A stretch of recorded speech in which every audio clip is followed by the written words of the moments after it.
ایک بہت بڑا کار خیر کیا ہے اللہ کے نبی صلی اللہ علیہ وسلم فرماتے ہیں حضرت علی سے، یا علی لَأَن يَهْدِيَ اللَّهُ بِكَ رَجُلًا خَيْرٌ لَكَ مِنَ الدُّنْيَا وَمَا فِيهَا، اے علی تمہارے ذریعے سے اگر ایک آدمی بھی سیدھے راستے پر آیا تو پوری دنیا کمانے سے بہتر ہے، تمہارے پوری دنیا سے بہتر ہے ایک آدمی اگر سیدھے راستے پر آ گیا۔ تو اسلام کا پورا نظام یہ ہے، خیر کی طرف لوگوں کو بلانا اور شر سے لوگوں کو روکنا۔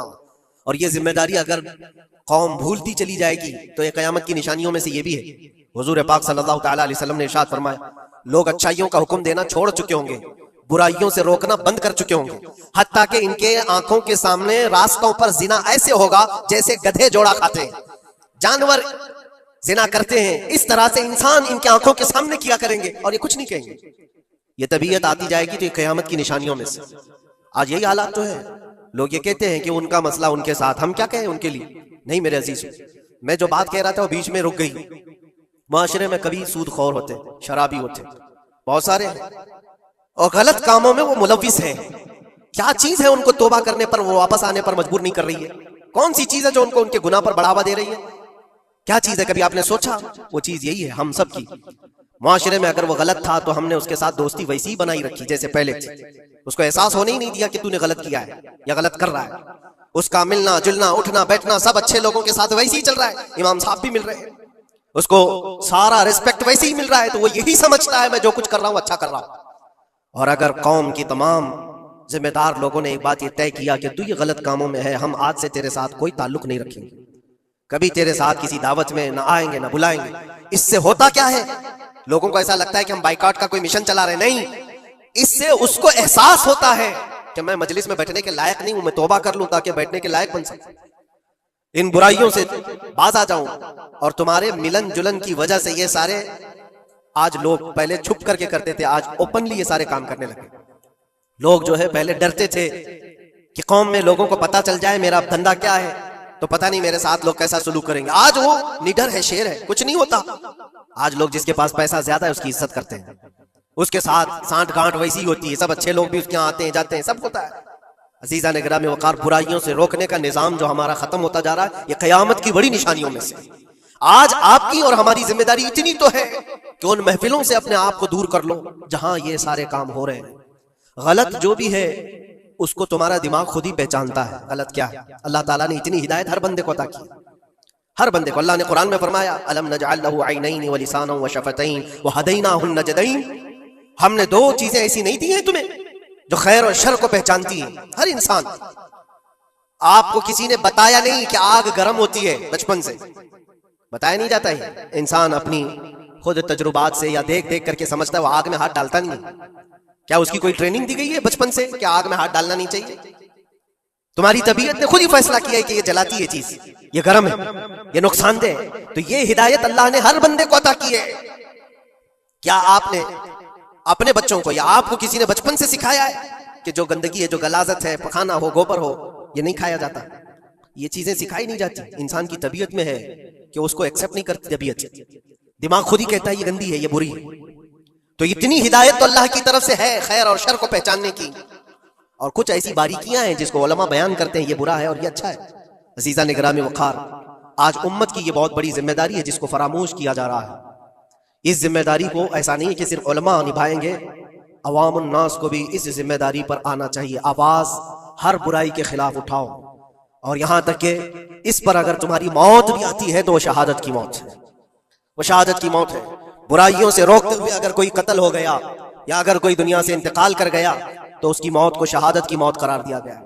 یہاں تک کہ ایک حدیث میں یہ بھی ملتا ہے کہ کوئی بندہ حضور پاک صلی اللہ تعالیٰ علیہ وسلم کے بتائے ہوئے تعلیمات کو لوگوں تک پہنچانے کا سفر کر رہا تھا، لوگوں کو اچھائیوں کا حکم دینے کا سفر کر رہا تھا، برائیوں سے روکنے کا سفر کر رہا تھا، اس دوران اس کا انتقال ہو گیا تو حضور فرماتے ہیں اس کا درجہ نبیوں اور شہیدوں کے بیچ میں ہوگا قیامت کے دن، اس کو درمیانی حصے میں رکھا جائے گا نبیوں اور شہیدوں کے بیچ میں، کیونکہ ایک بہت بڑی ذمہ داری اٹھا کر چل رہا ہے، بہت بڑی ذمہ داری۔ اب یہ ضروری نہیں آج مجھے یہ مائک ملا یا کوئی بہت بڑا پلیٹ فارم ملا جو مجھے لوگ سن رہے ہیں، ہماری ذمہ داری بڑی ہے۔ آپ کو آپ کے گھر کے بچے سن رہے ہیں، آپ کسی جگہ پر مینیجر ہیں تو آپ کے ماتحت رہنے والے جو کام کرنے والے ہیں وہ آپ کو سن رہے ہیں۔ کلکم مسئول عن رعیتہ، یہ حدیث پاک میں، تم میں سے ہر کوئی ذمہ دار ہے اپنے ماتحت رہنے والوں کا۔ تو ان کو روکنا تمہاری ذمہ داری ہے. اگر پوری دنیا کو نہیں روک سکتے، پورے محلے کو نہیں روک سکتے، اپنے ماتحت رہنے والوں کو تو روک سکتے ہو. اپنی اولاد کو، اپنے آس پاس والوں کو جو تمہاری بات ایکسپٹ کر سکتے ہیں ان کو تو روکو. ان کو برائیوں سے روکنا ہی تمہاری ذمہ داری ہے. معاشرے کا نظام جو آج ڈس بیلنس ہے، اس کی ایک بڑی وجہ یہ ہے کہ ہم نے اس ذمہ داری کو چھوڑ دیا ہے. ہوتا کیا ہے میں آپ کو بتاؤں. کچھ گھروں سے ہمیں یہ شکایت ملی، بچے ایسے ہو گئے ویسے ہو گئے، ماں کو الٹا کہہ رہے ہیں، باپ کو گالیاں دے رہے ہیں، آج یہ اپنی مرضی کی چلا رہے ہیں، فلاں ہیں وہ ہیں. کب تمہیں یہ ہوش آ رہا ہے؟ جب وہ 20-25 سال کے ہو گئے. 20-25 سال سے تم صرف اور صرف ان کو واچ کرتے رہے، دیکھتے رہے، اور جب بگاڑ آ گئی تب آپ کو خیال آیا کہ یہ بگڑے ہوئے ہیں. ایسا ہے میرے عزیزو، آپ نے اپنی ذمہ داری کا احساس کرنا ہے اس وقت سے جب بچہ ہوش کے آنکھ کھول رہا ہے، اور ہر زمانے میں اس کے ساتھ آپ اچھائی کا حکم دینا اور برائی سے روکنا، یہ انتظام کرتے رہو. یہ مت سوچو میرا بچہ بہت اچھا ہے، کبھی آنکھ اٹھا کر کے نہیں دیکھتا کسی، تو اچھا ہے لیکن اس کو اچھے کو بھی نصیحت کی ضرورت ہے. انسان کی طبیعت ہے. میں آپ کو بتاؤں، اس کائنات میں سب سے اچھے لوگ کون تھے؟ سب سے اچھے وہ رسول اللہ کے صحابہ. ان سے اچھے کوئی ہے؟ اور یہ ملتا ہے، بزرگوں نے فرمایا قیامت تک جو سب سے اچھے پیدا ہونے والے تھے، اللہ نے ان کو چن کر کے رسول اللہ کا صحابی بنایا. سب سے اچھے لوگ تھے وہ، سب سے اچھے. لیکن ان سب سے اچھے لوگوں کو بھی رسول پاک صلی اللہ علیہ وسلم 8 دن سے زیادہ گیپ نہیں دیتے تھے، ان کو نصیحت کرتے رہتے تھے. جو دنیا کے سب سے اچھے لوگ ہیں ان کو نصیحت کی ضرورت ہے. تو اس بگڑے ہوئے دور میں ہم سب کو کتنی ضرورت ہے. وہ صرف آپ کو نہیں، مجھے بھی ضرورت ہے. ہم بھی ڈھونڈنے کے لیے نکلتے ہیں کسی مشائخ کے پاس، بیٹھے وہاں پر ان کی نصیحتیں ہمارے دل پر اثر کریں. عزیزان گرامی وقار، اس ذمہ داری سے آپ کبھی اپنے آپ کو سبکدوش مت کرنا. 8 دن کے لیے بھی نہیں. اپنے ماتحت جو ہے کوئی نہ کوئی چیزیں ان کو اچھائیوں کا حکم دیتے رہے. اس کا اثر یہ ہوگا کہ اللہ کی بارگاہ میں کل آپ کی پکڑ نہیں ہوگی، آپ نے اپنی ذمہ داری پوری کی. ورنہ قیامت کے دن یہ تمہارے نیچے رہنے والے خود تمہارے خلاف مقدمہ کریں گے. یہاں تک کہ ایک روایت میں یہ بھی ملتا ہے کہ ایک بندہ اللہ کی بارگاہ میں یہ مقدمہ کر دیا تھا کہ میرا پڑوسی جو آج جنت جا رہا ہے، اے اللہ اس کو تو جنت بھیج رہا ہے، میرے پڑوس میں رہتا تھا، اس کی نمازیں پوری ہیں. فرشتوں کے ذریعے سے کہا جاتا ہے ہاں اس کی نمازیں پوری ہیں، حساب میں مکمل ہے. تو یہ مقدمہ اس بات پر کرتا ہے کہ اللہ اس کو روک دے، اتنی دن وہ نماز پڑھتا تھا، ایک دن مجھے بلاتا نہیں تھا. خود اپنی نمازیں تو پوری کر لیا لیکن مجھے ایک دن نہیں بلایا، میں آج جہنم میں جا رہا ہوں. تو اسے روک کر کے پوچھا جائے گا کیا تیری یہ ذمہ داری نہیں تھی کہ تیرا پڑوسی تھا، تیری عزت کرتا تھا، تیرے ماتحت تھا، تو ایک دن بھی تو نے خیر کی طرف اس کو نہیں بلایا؟ یہ ذمہ داری آپ سوچو، ہم سب کی یہ ذمہ داری ہے اپنے ماتحت رہنے والوں کی. اللہ تبارک و تعالی ہمارے اس نظام کو جو صحابہ اکرام رضوان اللہ تعالی علیہ مجمعین نے قائم فرمایا تھا حضور پاک کی تعلیمات سے، واپس پھر سے وہ زندہ ہو جائے. حضور اکرم صلی اللہ تعالیٰ علیہ وسلم کی حدیث پاک سے یہ بات معلوم ہوتی ہے قیامت کے قریب جو مومنین کی جماعت ہے وہ کیسے ختم ہوتی چلی جائے گی. فرمایا گیا پہلے اچھائیوں کا حکم دینے والے ختم ہو جائیں گے، یعنی جو پازیٹو حکم دیتے تھے، میاں تم یہ کرو تم یہ کرو، بھلائی کی طرف بلاتے تھے، یہ کم ہو جائیں گے، اور برائیوں کی طرف بلانے والے لوگ آ جائیں گے، ان کی کثرت ہو جائے گی. پھر چند دنوں کے بعد امت میں وہ جماعت آئے گی جو برائیوں سے روکتی تھی، وہ بھی ختم ہونے لگ جائیں گے. پہلے اچھائیوں کا حکم دینے والے چلے جائیں گے، وہ میں سمجھتا ہوں آلریڈی اب چلے گئے. چند لوگ بچے ہوں گے جو اچھائیوں کی طرف بلا رہے ہیں، دعوت دے رہے ہیں. ورنہ اکثر لوگوں کی عادت تو یہی ہے ہمارے نوجوانوں کی کہ برائیوں کی دعوت عام کی گئی ہے. اب روکنے والے ابھی بھی موجود ہیں، لیکن حضور کی حدیث کا مفہوم ہے کہ ایک زمانہ آئے گا کہ برائیوں سے روکنے والے بھی ختم ہوتے چلے جائیں گے، بلکہ برائیوں کو کرنے والوں کو کرنے دیا جائے گا، اجازت عام کر دی جائے گی، اجازت عام کر دی جائے گی. برائیوں سے روکنے والا دور ختم ہوتا چلا جائے گا. میرے عزیزوں، اس کے بعد آخری زمانہ میرے آقا صلی اللہ تعالیٰ علیہ وسلم ارشاد فرماتے ہیں وہ دور بھی آئے گا جب لوگ برائیوں کو نیکی سمجھنے لگ جائیں گے، گناہوں کو نیکی سمجھ کر کے کرنے لگ جائیں گے. مجھے آج بڑی شدت سے اس بات کا احساس ہو رہا ہے. سچ فرمایا مخبر صادق صلی اللہ تعالیٰ علیہ وسلم. ایک وقت تھا کہ حجاز، نجد، عرب شریف جس کو آج سعودی عرب کہا جاتا ہے، نام انہوں نے اپنا رکھا سعودی، ورنہ وہ عرب شریف ہے. میرے مصطفیٰ کریم صلی اللہ تعالیٰ علیہ وسلم کا مسکن ہے، مولد ہے. حضور اکرم صلی اللہ تعالیٰ علیہ وسلم کا مقام پاک ہے. عربوں میں پہلے سے یہ رواج رہا کہ وہ برائیوں کو برداشت نہیں کرتے تھے، اچھائیوں کا حکم دیتے تھے. آپ کو پتہ ہے عرب میں چاہے وہ اب کی حکومت ہی کیوں نہ ہو، نجدی حکومت کے آنے کے بعد بھی وہاں ایک شعبہ، ایک ڈپارٹمنٹ قائم کیا گیا تھا، الامر بالمعروف والنہی عن المنکر نام سے. جس کا مطلب یہ ہوتا ہے کہ اچھائیوں کا حکم دینا اور برائیوں سے روکنا. قرآن پاک میں لفظ آیا ہے. اس نام سے پورا ایک ڈپارٹمنٹ تھا, پولیس ڈپارٹمنٹ, اور ان کو فلی اتھارٹی تھی کہ نمازوں کی طرف لوگوں کو بلانا ان کا کام تھا. الامر بالمعروف اور نہی عن المنکر والے ڈپارٹمنٹ, ان کی حیثیت اور ان کی ویلیو پولیس سے کم نہیں تھی. وہ کسی کو گرفتار کر کے جیل میں بھی ڈال سکتے تھے. ایک پورا ڈپارٹمنٹ تھا. شاید ہو سکتا ہے آپ لوگوں نے کوئی سعودی وغیرہ کے وزٹ کیے ہوں, پہلے تو جانتے ہوں گے نماز کے اوقات میں یہ اپنی کار لے کر کے گھومتے تھے, ساری دکانیں بند کروا دیتے تھے کہ نماز کے وقت تجارت نہیں, صرف عبادت ہوگی. عام گھومنے والوں کو پکڑ کر کے لے جاتے تھے کہ نہیں اس طرح نماز کا وقت چل رہا ہے, باہر نظر نہیں آؤ گے. حتیٰ کہ غیر مسلم بھی جو وہاں کام کرتے تھے ان نمازوں کے اوقات میں وہ تھوڑی دیر کے لیے اندر ہو جاتے تھے, شٹر بند کرتے تھے. تو یہ حالات تھے. ایسا نہیں کہ یہ انہی کے ہیں, بلکہ عرب میں پہلے سے یہ رواج رہا ہے نمازوں کا اہتمام کرنا اور دعوت دینا. یہ انہی کا ایجاد کیا ہوا نہیں تھا. امت مصطفیٰ صلی اللہ تعالیٰ علیہ وسلم میں برسوں سے وہاں پر خیر کی دعوت دینے کا نظام تھا, اور برائیوں سے روکنے کا بھی معاملہ اتنا سخت تھا کہ چاہے وہ ترکی حکومت کیوں نہ رہی ہو, خلافت عثمانیہ کا دور ہو, یا ان سے پہلے خلافت بنو عباس, خلافت امویہ, یا خلافت راشدہ, ان سب زمانوں میں عرب میں حالات ایسے تھے کہ برائیاں کرنے والے کو اتنی سخت سزائیں تھیں کہ شراب پیتے ہوئے پکڑے جانے والے پر کوڑے لگائے جاتے. زنا میں اگر رنگے ہاتھوں پکڑا جائے تو اسے سنسار یا قتل کر دیا جاتا. بڑی سخت سزائیں تھیں. جو ڈر تھا قوم کے اندر کہ برائیاں نہیں ہونی چاہیے, زمین کے اوپر فساد نہ ہو, امر بالمعروف نہی عن المنکر پورا وہاں پر موجود تھا. حالات نے ایسے کروٹ لیا, یہ ہماری آنکھوں دیکھا حال. اب کسی سے ڈھکی چھپی بات نہیں ہے. مشکل سے 5-6 سال کا عرصہ گزرا ہوگا, سعودی کو انہوں نے پورا یہودی بنانے میں کوئی کسر نہیں چھوڑی, پوری طور پر اس کو پلٹ دیا. اب امر بالمعروف نہی عن المنکر یہ سب ختم, کچھ نہیں. نہ امام خطبے میں کسی برائی سے روک سکتا ہے, اگر کوئی ممبر پر روک بھی دیا تو اسے گرفتار کر کے اندر ڈال دیا جائے گا. میرے اندازے کے مطابق جنہوں نے مجھے خبر دی تھی وہاں کے رہنے والے 400 سے زیادہ علماء جیلوں میں موجود ہیں, صرف اس لیے کہ انہوں نے برائی سے روکا تھا اپنے خطبے میں. گانے باجے موسیقی یہ سب نہ کرو, اسلام میں حرام ہے. یہ سب ختم ہو گیا. یہ قیامت کی وہ نشانیاں ہیں جو امت میں سے ختم ہونے والی ہیں. امر بالمعروف ختم کر دیا, اچھائیوں کا حکم تو دینا ہی نہیں اب ان کو, وہ تو جا چکا تھا, لیکن جو برائیوں سے روکتے تھے اس کو بھی ختم کر دیا. ان ظالموں نے عرب شریف پر قبضہ جما کر کے اس پاکیزہ زمین کو جتنا ناپاک کرنے کی کوششیں اس زمانے میں کیا ہے, اس سے پہلے کبھی نہیں ہوئی تھی.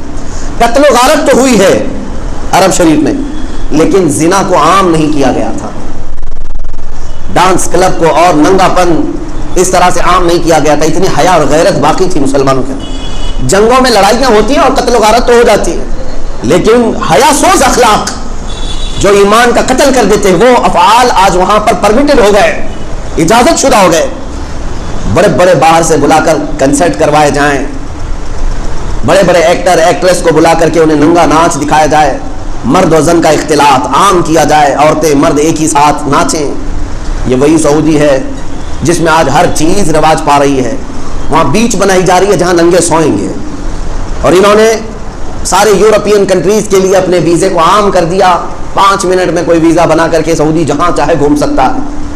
اس خطے کو جو میرے آقا صلی اللہ تعالیٰ علیہ وسلم نے حرم قرار دیا اور فرمایا تھا کہ یہاں غیر مسلمین کا داخلہ ممنوع ہے, آج تک لکھا ہوا تھا, اب یہ اس کو بھی ختم کرنے جا رہے ہیں. عورتوں کا حجاب ختم ہو جائے, کچھ نہیں, جیسے رہنا چاہیں ویسے رہیں, پابندی نہیں ہے.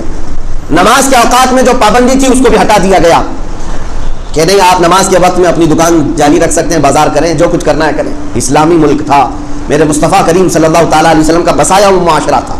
دنیا میں خرابیاں پھیل رہی ہیں, لیکن درد وہاں سے ہوتا ہے کہ جس پاکیزہ زمین پر میرے آقا آرام فرما ہے, اس زمین کو ان ظالموں نے اپنے پنجوں سے برباد کر رکھا. اتنا ہی نہیں میرے عزیزوں, انہوں نے اذانوں کی آواز کو کم کروا دیا. کون غیر مسلم سننے والا تھا؟ 100% مسلمان تھے, لیکن حکومت کی طرف سے یہ پابندی آئی کہ اذانوں کی آواز کو کم کر دیا جائے, غیر ضروری ہے. جس کو اوقات معلوم ہے وہ خود نماز کے لیے چلا جائے گا وقت پر, تیز آواز سے اذان دینے کی ضرورت نہیں ہے. کن کن چیزوں کو یہ روکتے چلے گئے. یہ وہی زمانہ ہے جس کو میں کہہ رہا ہوں کہ برائیوں سے روکنا تو ختم, انہوں نے برائیوں کو نیکیاں سمجھنا شروع کر دیا. آج آپ کو پتا ہے پہلی مرتبہ تاریخ میں ان کی کرسمس ڈے پوری سعودی عرب میں دھوم دھام سے منائی گئی, دھوم دھام سے منایا گیا. اس میں باہر سے ایکٹر اور ایکٹریس اور گلوکار بلائے گئے. ابھی ہیپی نیو ایئر منانے کی تیاریاں ہیں.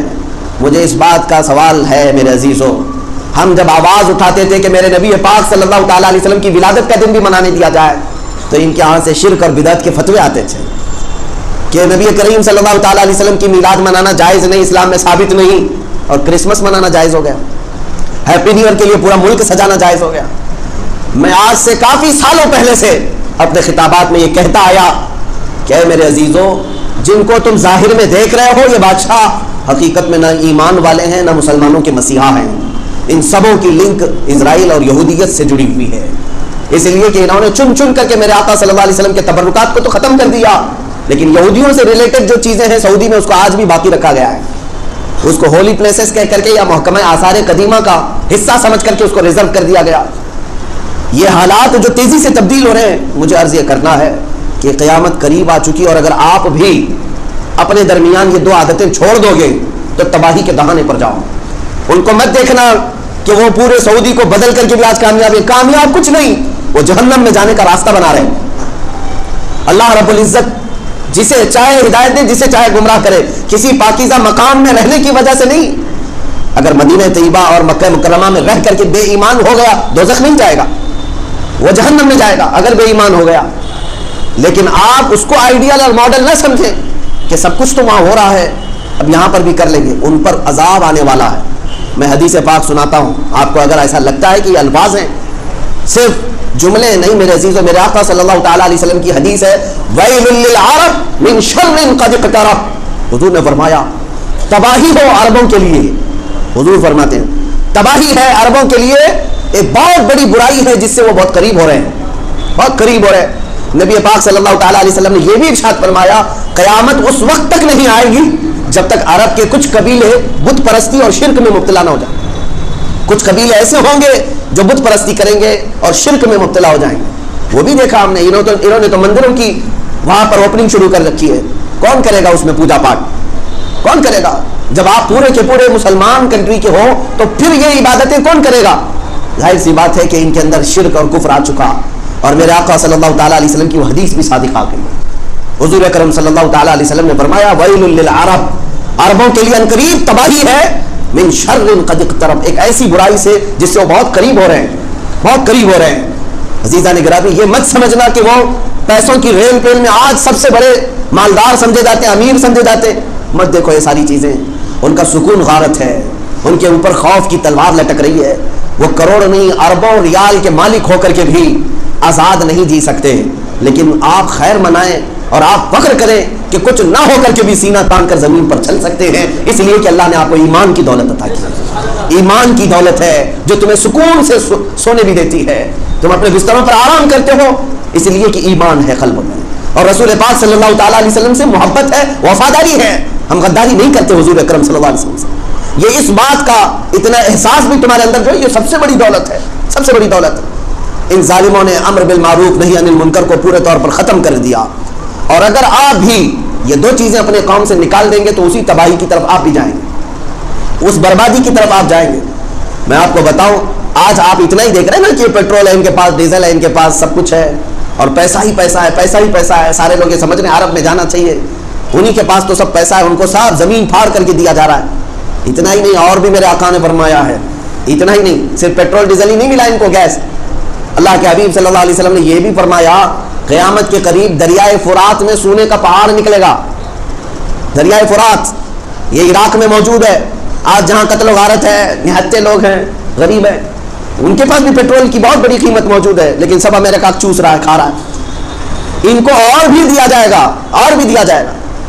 حدیث پاک میں کہ دریائے فرات سے سونے کا پہاڑ ظاہر ہوگا، لیکن ساتھ میں میرے آقا نے فرمایا، حضور صلی اللہ علیہ وسلم فرماتے ہیں اگر تم میں سے کوئی زندہ رہے اس وقت تک تو خبردار اس سے ایک ذرہ بھی نہ لینا، اس سے ایک ذرہ بھی نہ لینا، جو لینے جائے گا وہ تباہ و برباد ہو جائے گا۔ جو بھی وہاں پر لالچ نہ، پہاڑ ہے تو ہم بھی تھوڑا کچھ خرچ کر کے لے کے آ جائیں، ایمان بھی جا سکتا ہے اور تم تباہ و برباد بھی ہو سکتے ہو اور اللہ کے عذاب میں گرفتار بھی ہو سکتے ہو۔ جب نبی پاک صلی اللہ تعالیٰ علیہ وسلم نے یہ بشارتیں دی ہیں، اس سے بھی بڑے پیسے ان کے پاس آئیں گے، اس سے بھی بڑا مال آئے گا، لیکن آئیڈیل تمہارے لیے یہ لوگ نہیں ہیں، تمہارے لیے آئیڈیل رسول اللہ کی ذات اور ان کے فرزان صحابہ کی۔ آپ دینی مسائل کے متعلق سوالات کر سکتے ہیں، آپ کو قرآن اور حدیث سے صحیح جواب دیا جائے گا۔ ویورز، سنی اسلامک فیکٹ چینل کو لائک، شیئر اور سبسکرائب کیجیے اور بیل بٹن کو ضرور دبائیں تاکہ آپ کو ہمارے سبھی ویڈیوز ملتے رہے۔